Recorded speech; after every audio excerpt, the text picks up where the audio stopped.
ਇਹ ਦੇਖੋ ਵੀ ਗਾਏ ਹਲੂ ਸਿੱਧਰ ਹਾਂਜੀ ਇਹਦੇ ਪੱਠੇ ਜਿਹੜੇ ਖਾ ਰਹੇ ਨੇ ਇਹਦੇ ਮਾਸ਼ਾਅੱਲਾ ਕਿਸ ਤਰ੍ਹਾਂ ਤਕੜੀਆਂ ਨੇ ਹਾਂਜੀ ਸਿੱਧਰ ਖਾਣਾ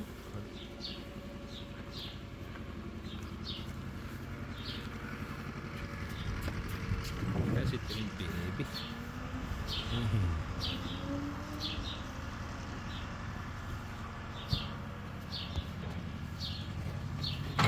Ding dong.